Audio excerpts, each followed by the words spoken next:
Hello and welcome to Piano Shack with me, Woody. Thank you very much for tuning in. So you may be wondering, what is an interval and why do I care? Well, an interval is the relationship between any two notes on the piano keyboard or any other instrument for that matter. Why does it matter? Well, the intervals are the building blocks, the foundations that we use in music to create harmony. We use them to make chords, we use them to make scales, and we use them to create beautiful melodies. So you really do need to understand it. This lesson is for the complete beginners, but also for more intermediate players that may not have really dug into the intervals. How do they sound? How do they work? What are their characteristics? And for each interval, I'll play you some examples of songs that use those intervals, and we'll talk about how we can use them to build chords and all sorts of things. It's going to be a long video. We're going to cover a lot of ground. Let's get started.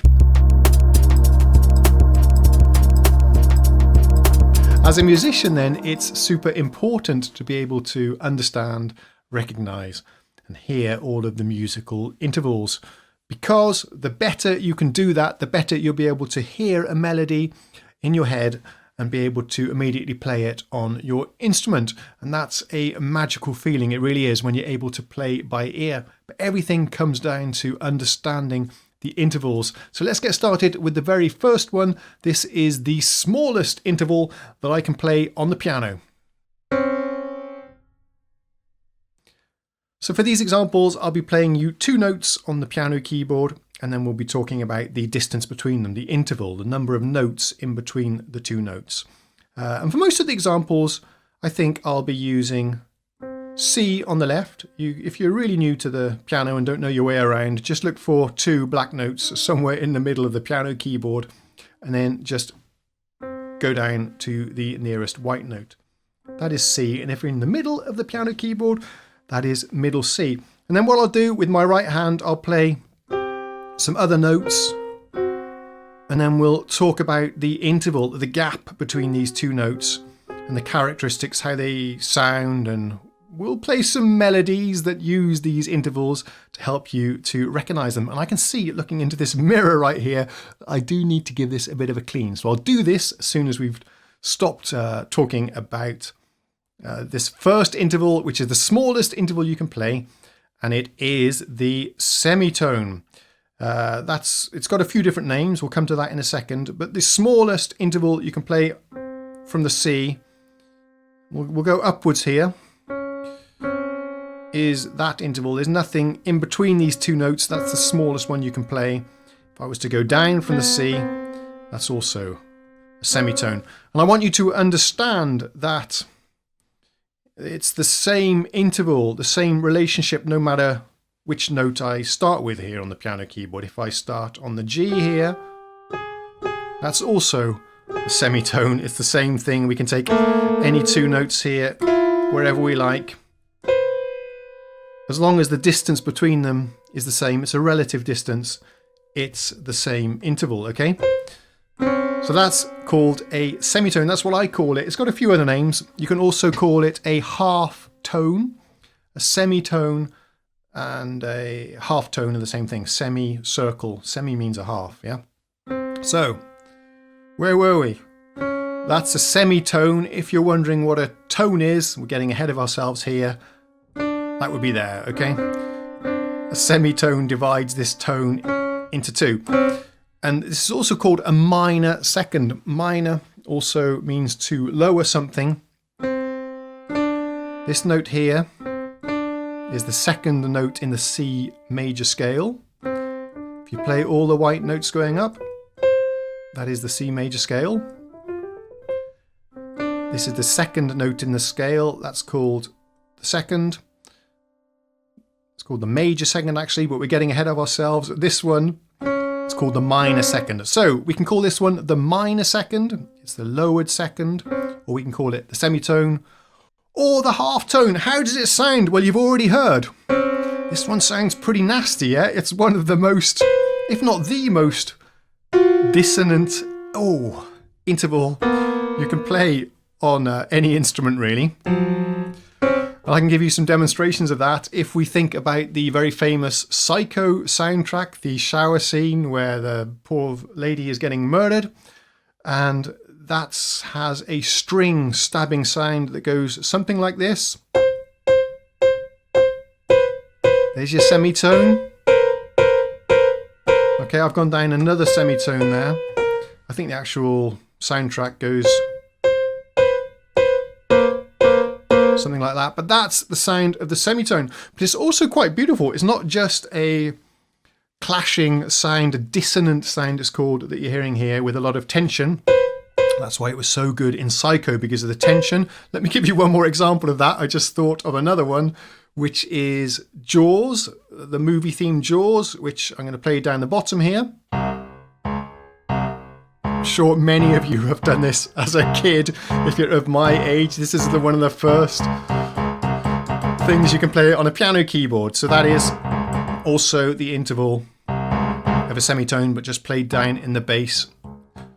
And increasing in tempo there, it's going faster and faster to build up the tension. Works really well. But here's a classical piece that also uses this very same interval in a very beautiful way. I'm going to move up, switch from C to E. Some of you may guess what this is. Let me play this for you. See that semitone going up and down? I love these examples that have the up and down movement, because then you can hear what the interval sounds like going up and then coming back down again. But we start off on the E, go down a semitone, and then back up again. Oh. Here it comes again.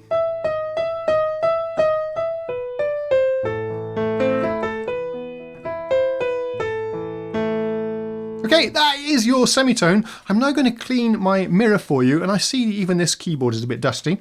Haven't used it for a while. And then we'll talk about the next interval. That was the minor second. Let's talk about the major second. I'll be right back.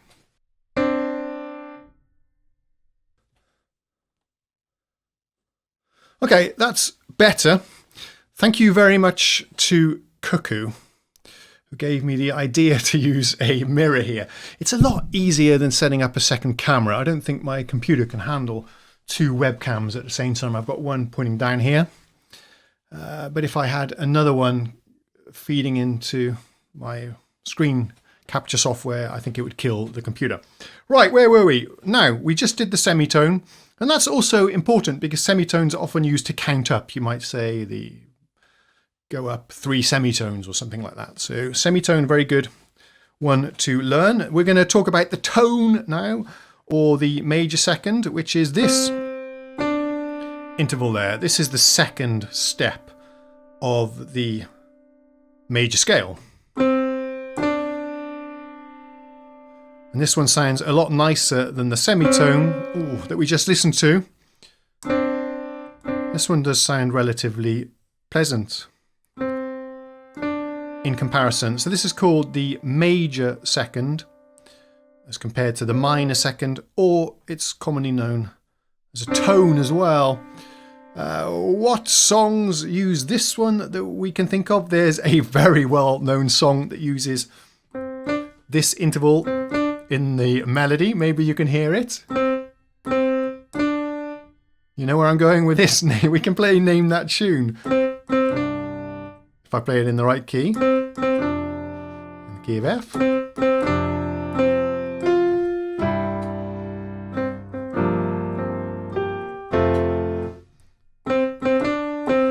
Okay, that one there.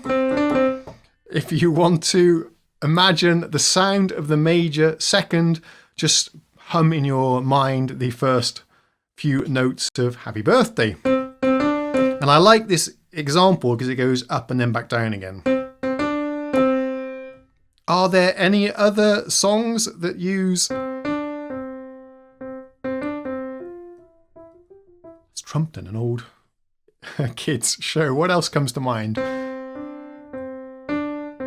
Can't think of anything else. Let me know in the comments if you can think of any other songs that have a very prominent major second in the melody. Let's move on to the next interval. Okay, if we continue up, we've just done the semitone, the tone, the major second. Now we're going to do the minor third. And just to explain the concept here of the minor third, let's play the major third first. Third because it's the third note of the major scale. And since we're starting on C, it's all laid out for us on the white notes, the C major scale.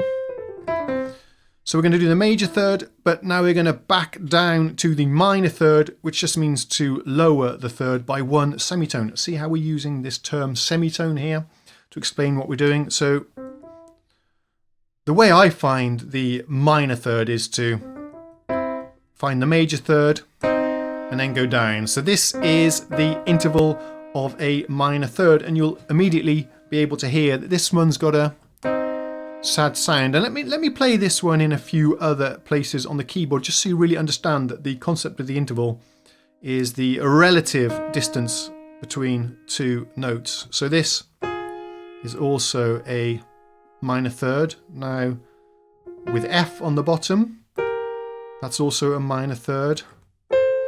That's also a minor third. I'm going to put the bass note down as well. I'm going to reinforce the bottom note one octave below. Okay, so you get, it really anchors the sound of this interval. Another term I'm going to introduce to you is the root now, okay? If you're playing two intervals, the root is the one on the bottom, the note on the bottom. So that's your minor third. This one, C in this case, is the root. Let's do one with D in the root. Same interval, a minor third. And you can hear this one's got a sad sound.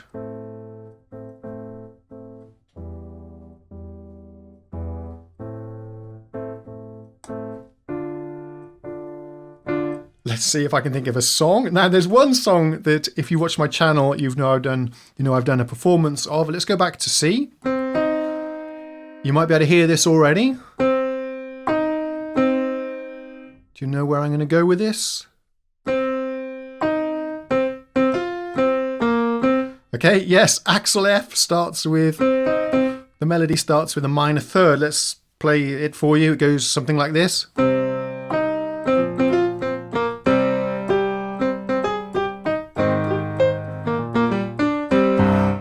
So let's take a look one more time. Again, another example here. It's nice. It goes up and down between the... It goes up, a minor third, and then back down again. And then it's going to go up to a fourth, which we haven't quite got to yet. So fourth. I'll try and remember that when we do talk a little bit about the perfect fourth. Another song you see often used as a reference for this particular interval is Greensleeves.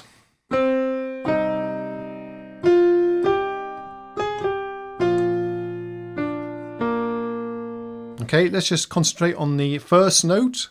There we go, Greensleeves. Let's move on to the other interval that we just talked on, the next one, which is our major third. All right, major third then. Let's carry on using C on the bottom.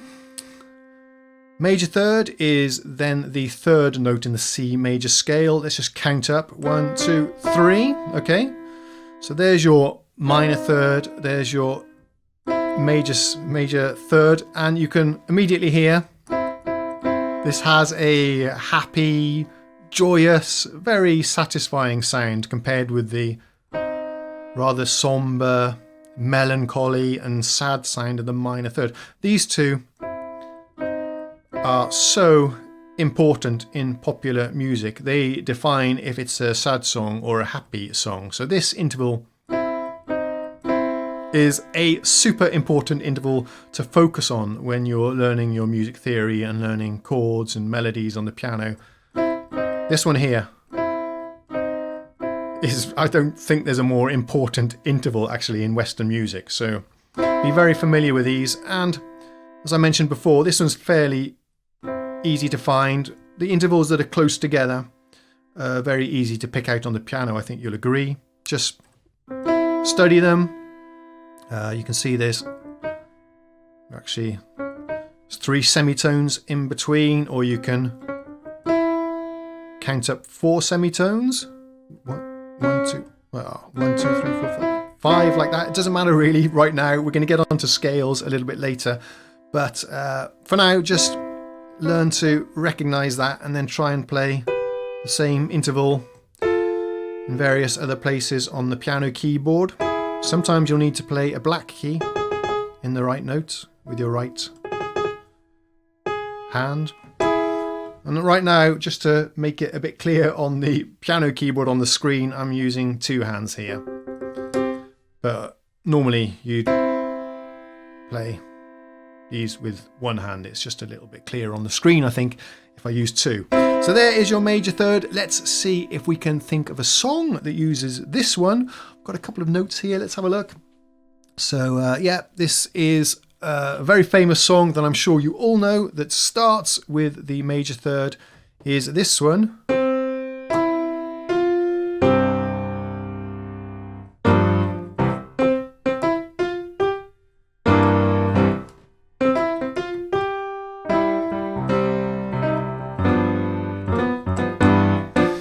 Yeah, badly played. What chords was I aiming for?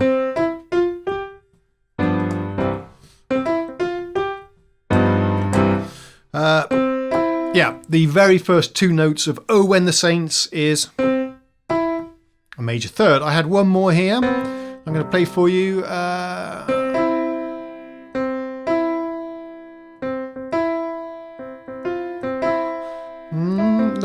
not sure if I had another one. Let me know in the comments if you've got any suggestions yourself. But this, I think, is the interval that's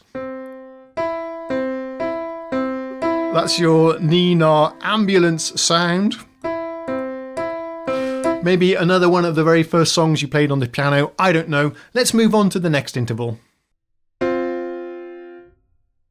The perfect fourth. I'm playing a C down there and a fourth.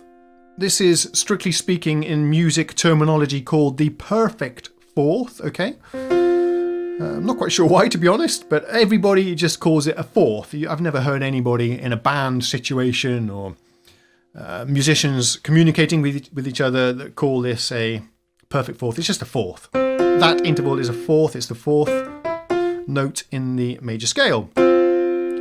Talking of terminology, when we've referred to the other intervals, I said this was a major third.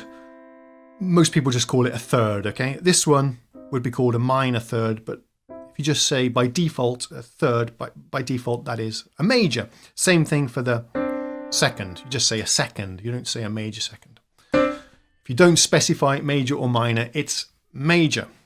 Is that clear? So this is a 4th, and this is an interesting interval. It's a little bit, I'm going to play double up the root with my left hand. This is a little bit unstable as well. This is one of these intervals that really wants to resolve. It's unstable. It sounds unstable. You can probably hear it wants to go somewhere, and where this one would normally go, the 4th would go either down to the 3rd. It sounds like this. You hear how there's tension there that gets resolved. So this is a very important device in music composition. The 4th can also resolve up to the 5th. See how that sounds nice as well? So this is often used as a passing chord or a passing interval to take you somewhere else. It's a cadence to end a song. You can hear in some religious hymns, you get that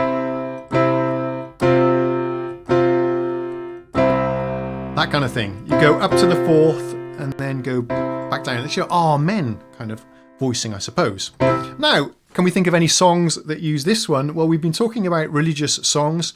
Here's one. Is it in the key of F? Yes, it is. So take a listen to this.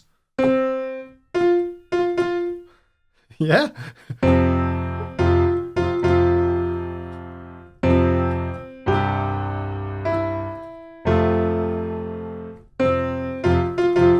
Yep, if you want to remember the sound of the 4th, it's Here Comes the Bride, the first 3 or 4 notes.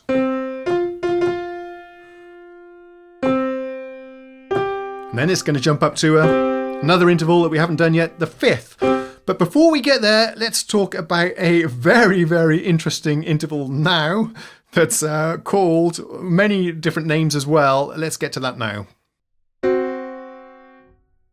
I just thought, by the way, of before we get to the next interval, let's just go back to the fourth. I've remembered one other very famous song that might help you remember the sound of the perfect fourth. The fourth, it's this one.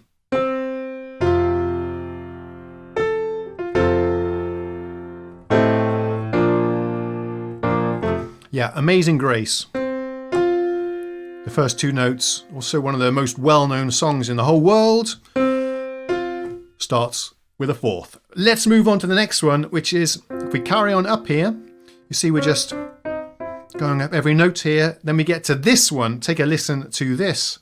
Oh, yeah, this is another very dissonant sound, just like we had with the semitone. This is very dissonant. This has got a few different names. You can call it, there's some very peculiar names in music theory. You just have to deal with it. We can call this an augmented fourth. That augmented means to raise. So we can raise the fourth and get there. Or we can call it a diminished fifth. We haven't done the fifth yet, but it's there. 1, 2, 3, 4, 5. We can call it a diminished fifth, which means to lower it a semitone step.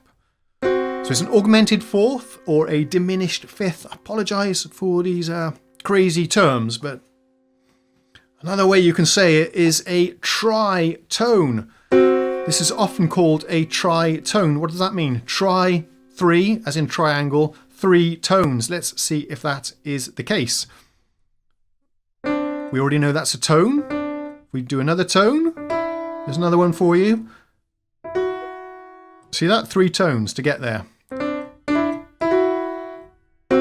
And that's a very interesting sound. This is the tritone, the interval of the devil, that, according to popular myth, was banned in the church because it's got such a sinister, ominous, unpleasant sound. Let me play you a few more tritones all over the place. You get the idea, right? They sound pretty nasty. And these, because of these nasty sounds, this kind of clash, this dissonance that you're hearing, these have been kind of popular in heavy metal. Let's play a riff from Black Sabbath. I'll double it up with the left hand and the right hand here.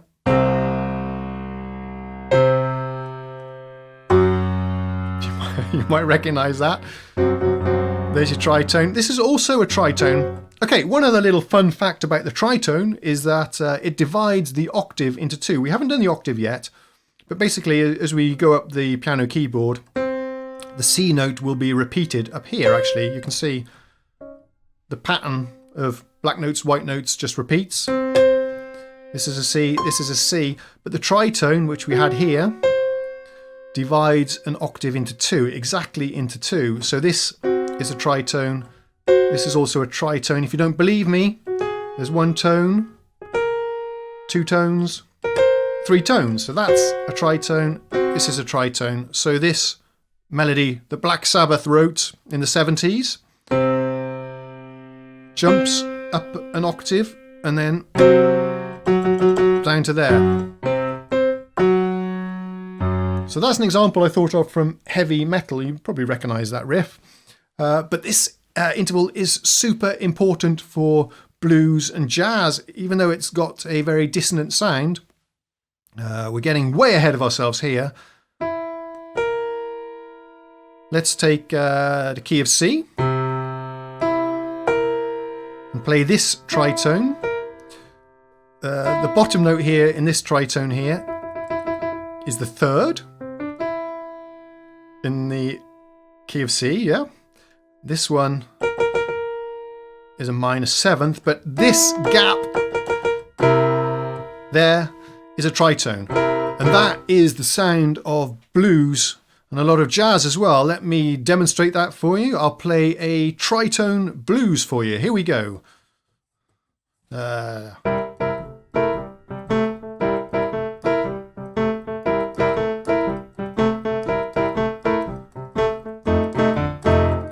tritone.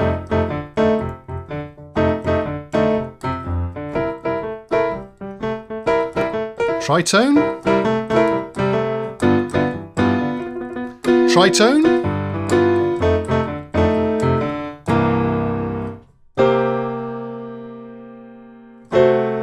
Tritone.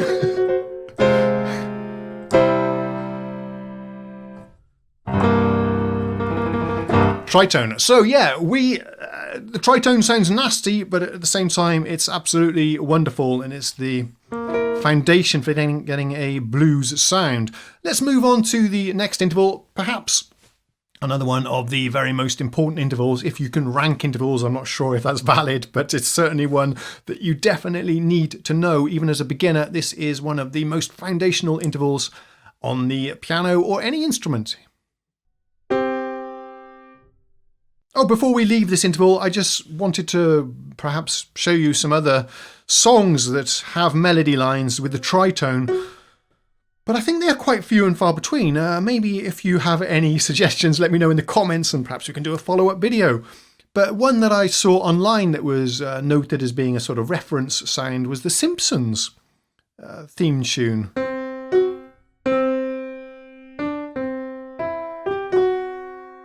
Goes something like that, doesn't it? Da, da, da, da, da, da, da, da, da, da, da.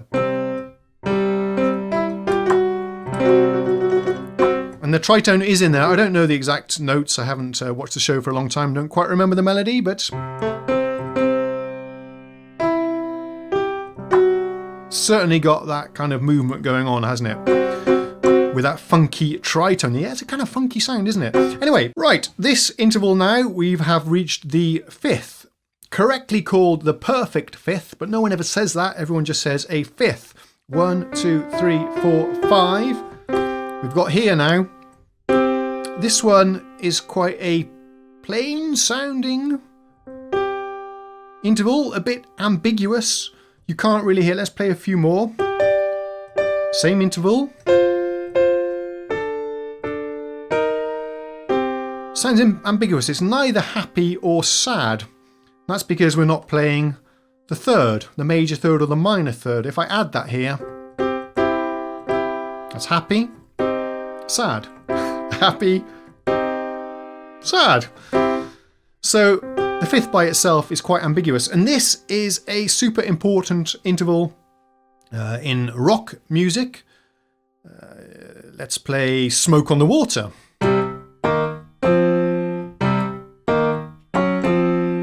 All fifths, okay? And the fifth is something I use myself when I'm accompanying various songs. I'll demonstrate that to you in a minute. The fifth is a interval I often play with my left hand. It just sounds so full. If you're just playing the root, it's okay. If you add an octave, that's okay, but I really like the sound of the fifth.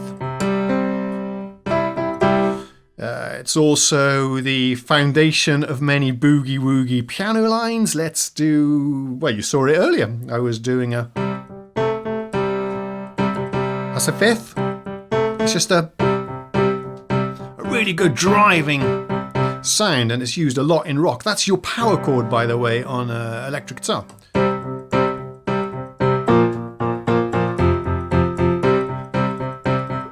It's such a great sound. And such a useful interval as well. As I say, it doesn't really have very much flavour, but it's just a big, fat, powerful sound. You've got the rock sound, but also it sounds, to me, quite oriental. This is another riff that many of you probably, as children, played on the piano. Or was it just me? You recognise that? But that's fifths, but it's got that Japanese... Is it Japanese? Certainly oriental sound. Let's play some melodies that use this interval now. And yeah, because it's such a powerful, strong sound, this is really popular with Hollywood film score writers, composers. Let me give you some examples right off the top of my head. Some of the very biggest movies ever used this interval for the melody line. We've got this one. I'm going to play fifths with my left hand, okay? And I'll play the melody with my right.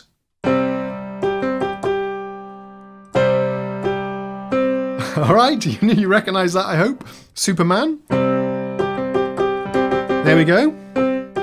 We're just alternating up and down on the fifth.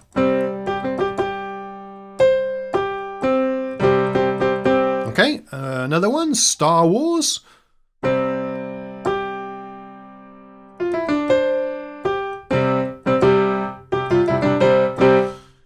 We've got this one, see if you recognize this. There's a fifth. That's a fifth.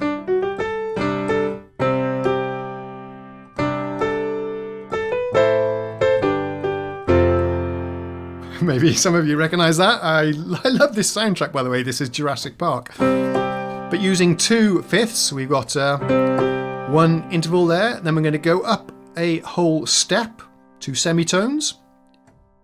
Step, tone, same thing. We're learning a lot of terminology today. So we got a fifth going up a step. So there you go. There's some examples. I don't think I had any more. One more. I'm going to play you. If you're not into the Hollywood epic soundtracks, then I'm sure you know this lullaby. Here we go. Let's play Name This Tune.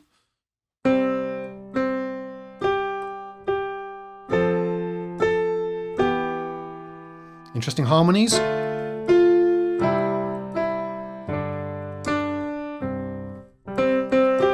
Twinkle, twinkle, little star. And then it goes up to the 6th. But we haven't got there yet. First, we need to do the minor 6th. That's coming up now. So now we're getting into some of these intervals that span many notes. These, I think, are rather harder to hear in your head. By the way, if you've stuck around this far, that's great.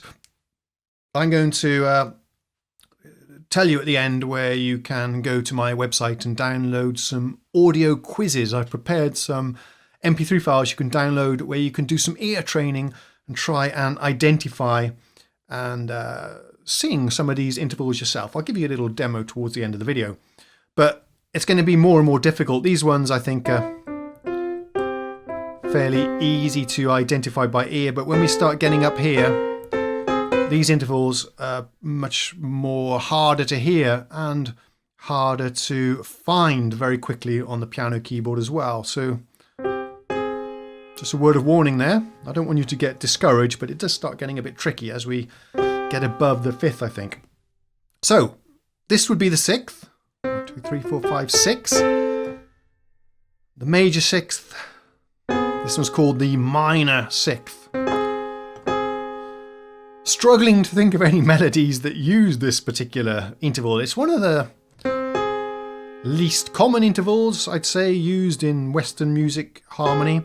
One example I found on the internet for this particular interval is the start of the Entertainer. That interval there is actually a minor 6th. Let's we got to go up the E major scale. 3, 4, 5, 6. There's your major 6, minor 6th. Just played over a C, so it kind of got a. I'd actually look at this being more like a major 3rd, where you've taken this one and put it on the bottom. We're not going to talk about inverting intervals today, but that's an interesting topic as well, but we'll save that for another video. So that leap there is a minor 6th, but it sounds more like a major 3rd. Topic for another video. And I just realized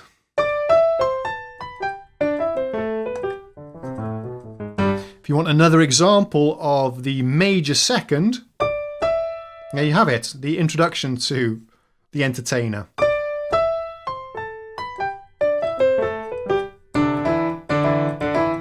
major second. Let's move on to the next interval I want to talk about, which is the major sixth. This is what the major sixth, or as everyone calls it, just the sixth, sounds like.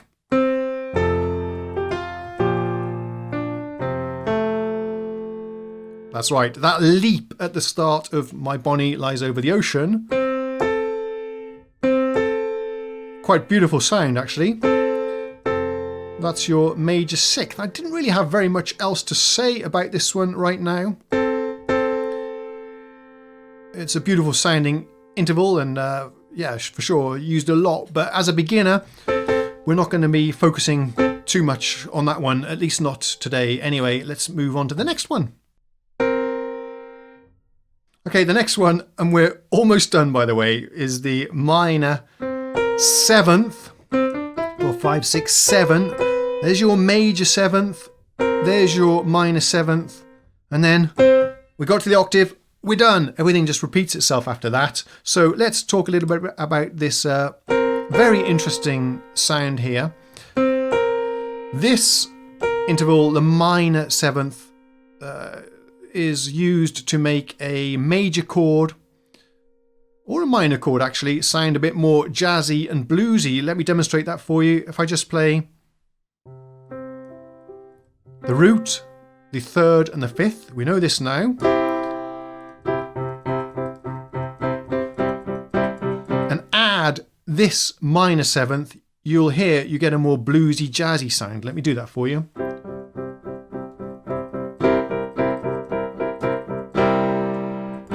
Adds a little bit of tension and interest, flavour. It adds a bit of flavour to the regular major chord that we've built using the third and the fifth. And actually, if you look closer here, you can see we've got a fifth there, and then we're adding that's our tritone, which is why we get that bluesy, funky sound. It's pretty nice. So yeah, and it works as well. You can even add that one over a minor third. Major chord, minor chord built using the minor third interval and the fifth. You can see now, I hope, how important these intervals are. We use intervals to build our chords. We use intervals to build scales. We use intervals then to create melodies. So there's a minor sounding chord. We add that one. Again, it just richens it up so much, adds such a nice flavour and colour to the sound. So that's how the minor seventh is often used. I couldn't think of any songs that use this one in the melody. It's such a huge leap. But I did come up with one, and it is, yep, for the minor seventh. You know, we do a bit of synth pop and 80s stuff on this channel. I'm not abandoning that. Here's a example of a song that uses that interval, if I can remember how it goes. There we go, yeah.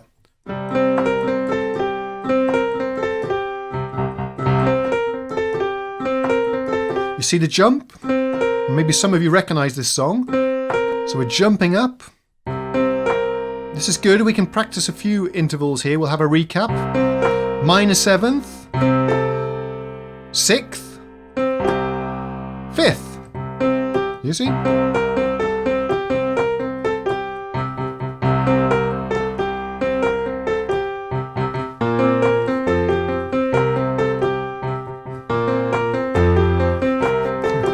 I'm sure many of you recognise that song.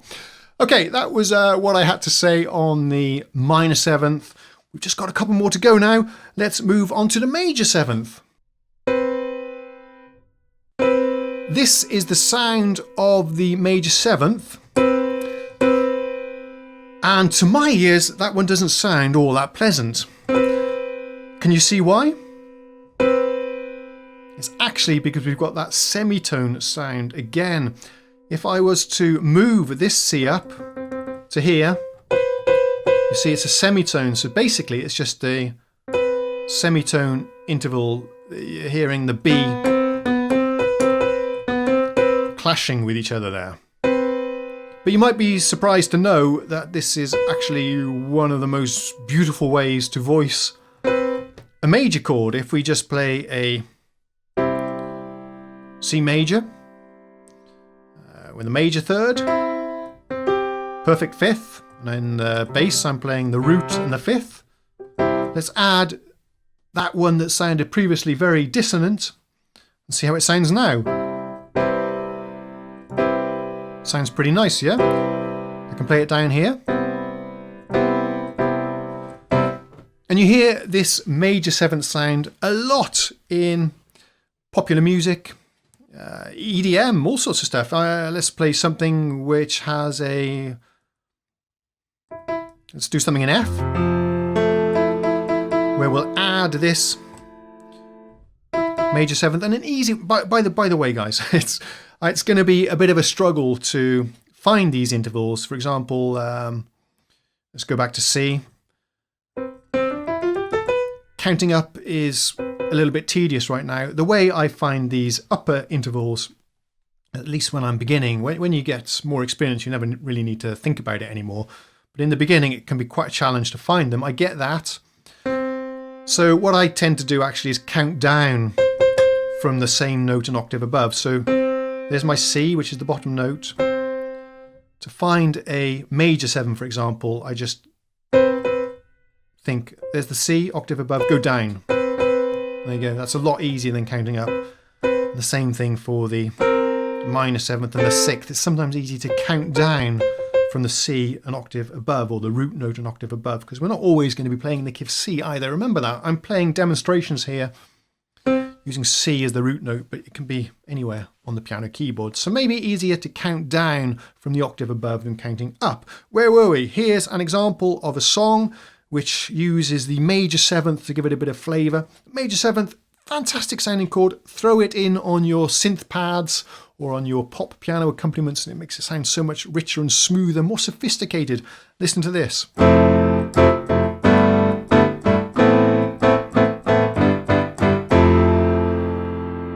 Okay, without the seventh, the major seventh.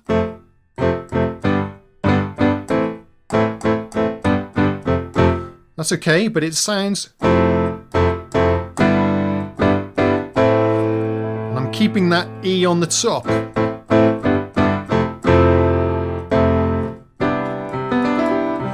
Let's take a regular C major chord.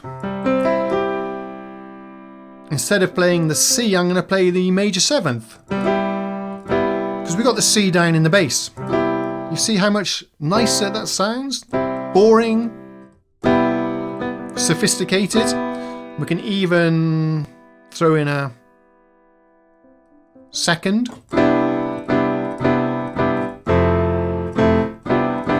So you see how some of these upper intervals can add a lot of richness to the chords.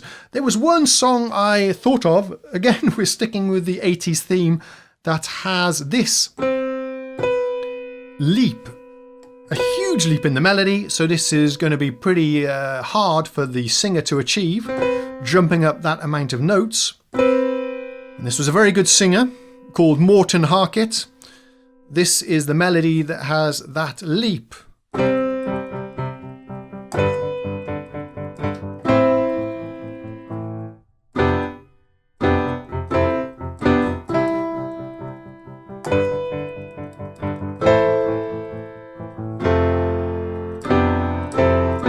You get the idea. But that very first leap on the chorus, there you go, that's your major seventh. Let's move on to the octave. I feel like I'm shouting at you, I'm sorry about that, I'm just feeling enthusiastic. Right, we're back to the C now, we just did the major seventh. The next interval is the octave. And that basically means that we've got back to where we started. C, D, E, F, G, A, B, back to C again. All octaves. The octave doesn't really add any richness or anything to the chord. It doesn't affect if it sounds happy or sad or anything like that. It's just a way of doubling up and making the sound a bit fatter, I suppose you could say. I use it a lot when I'm playing bass lines.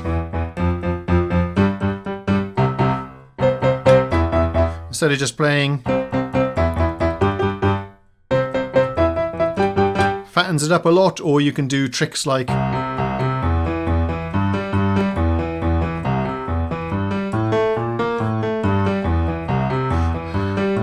kind of stuff.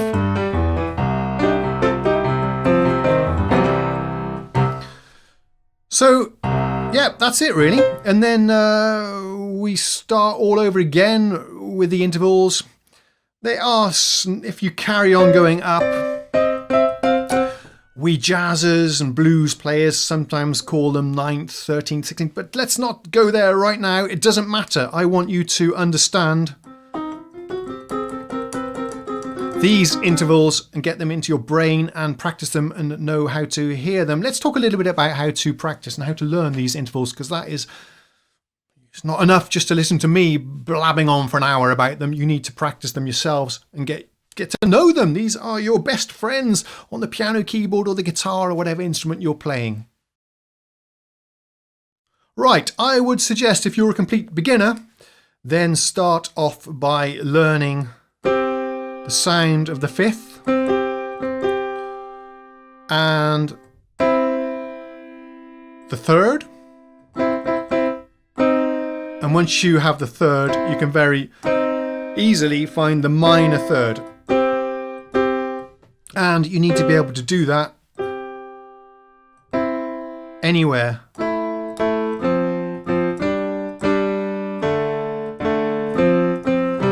On the piano keyboard. So you need to figure this out for yourself really. Study, for example, the 5th and see how many notes are in between, and then see if you can find that on the other places on the keyboard. Let's do it on the white notes to begin with.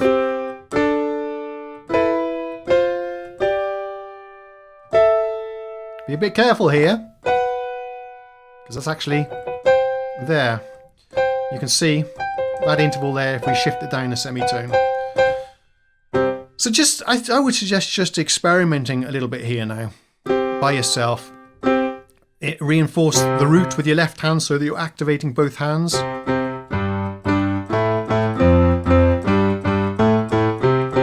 Just find the 5th, get familiar with the 5th first. Take one interval at a time. I'd suggest starting with the 5th, even octaves. Then do the 3rd. That's pretty easy to find anywhere on the keyboard, I think. And remember to start sometimes on the black notes as well, just to get an idea for how to find your way around.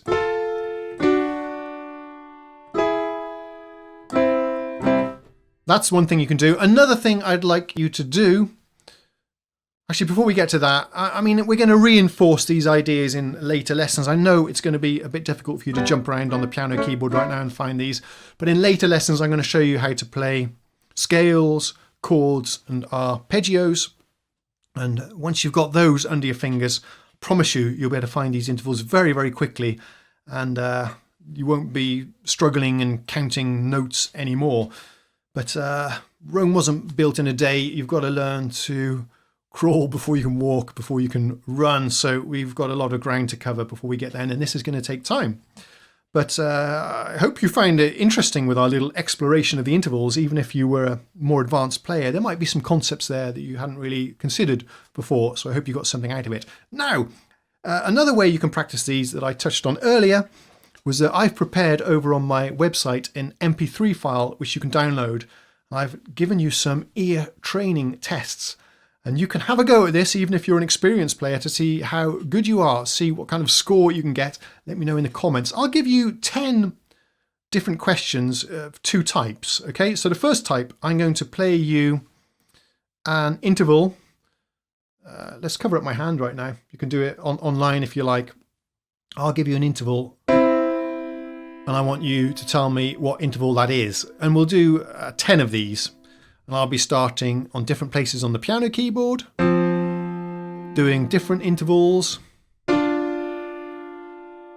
Okay, and I want you to see if you can hear that, and I'll tell you how to do this. If we take this interval, for example.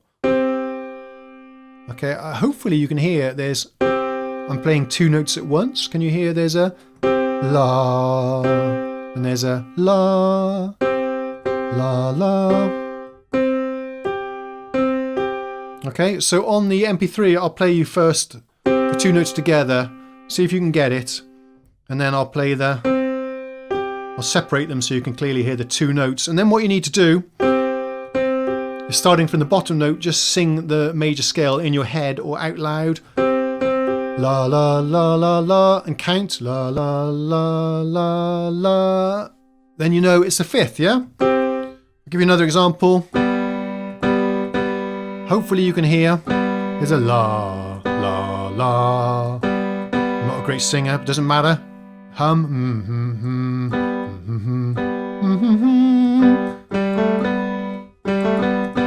That's your major third. So I'll give you 10 of those questions. I'll just play various intervals, various places on the piano. See how many you get right. It's not easy. It's not easy at all.